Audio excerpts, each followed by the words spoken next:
Welcome to our new home in a new city. We shifted to Bangalore about 6 months ago, and we have since been working hard to get our living room together. The first project on my to-do list has been giving this cottagecore style bookshelf a dark academia makeover. I had built this corner bookshelf from scratch last year. But unfortunately, the move from Noida ended up damaging the hard drive that had all the footage. The good thing was, I now had a reason to strip its sunny disposition and make it look as dark and moody as I felt inside.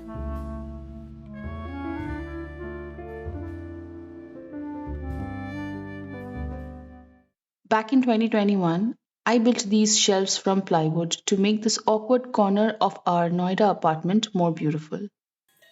Eventually, I took them down and remodeled them into a corner bookshelf using two individual plywood boards of 10 by 60 inches and 12 by 60 inches.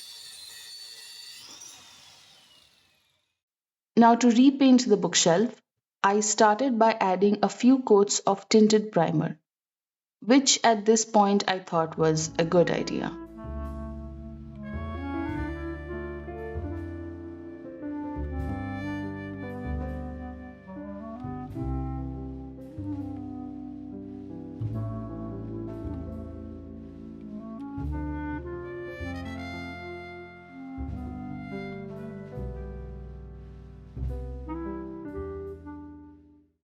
But after drying for a day, the bookshelf ended up with this pinkish tinge that was not going to work with the final look that I had in mind. I briefly considered painting over it, but that could end up looking a shoddy patch job at this stage. So I decided to sand off the primer and start fresh.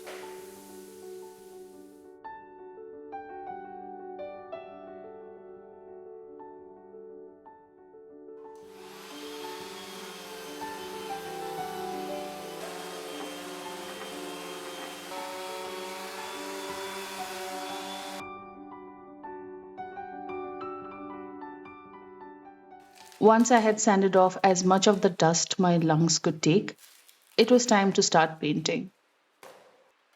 This is not a promotion, but I have to talk about this new brand of water based chalk paint called MagicWall that I tried. It was by far the best I've worked with so far.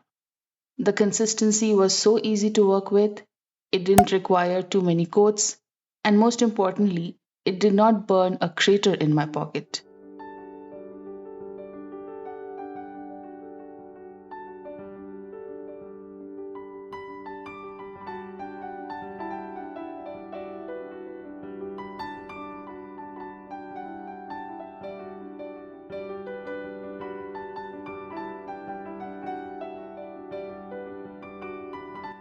Finally, I was at a stage that I was excited about, and I could not wait till morning to get started.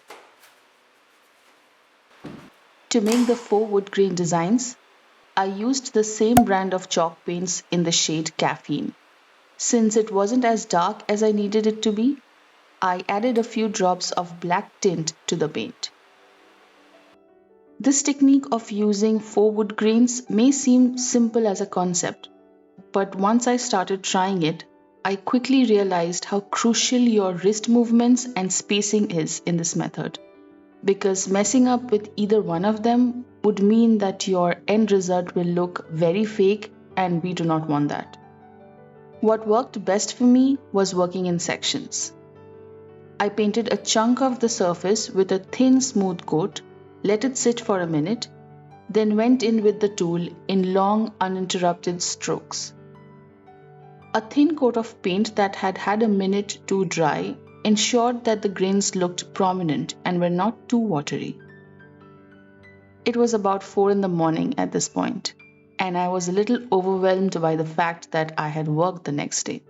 Nonetheless, I did wake up early and added a light coat of wood stain over the painted side, just to make the different layers of color more cohesive. Since the paint job did not make me question my existence the next morning, I went ahead and finished the rest of the bookshelf later that day. It was a bit more difficult to maneuver the tight spaces of the shelves itself, but I eventually got the hang of it. After adding the wood stain, it was really starting to come all together. I have noticed that I don't feel comfortable with finishing any woodworking project until I break out my tin of melamine coat, even after I have already used wax or some other type of top coat. Melamine coats not only add this nice sheen to the surface, but also add this almost glass like layer that shield your furniture from a lot of wear and tear.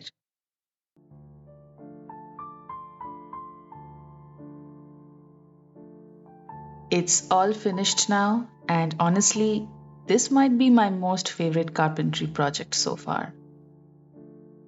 Let me know what you thought of this whole endeavor. I've been quite obsessed with dark academia lately, so there will be more such decor and DIY projects on the way. Hope you will tag along for this journey as I build, sew, and craft my way through my new home's makeover. Till then, take care and I'll see you soon.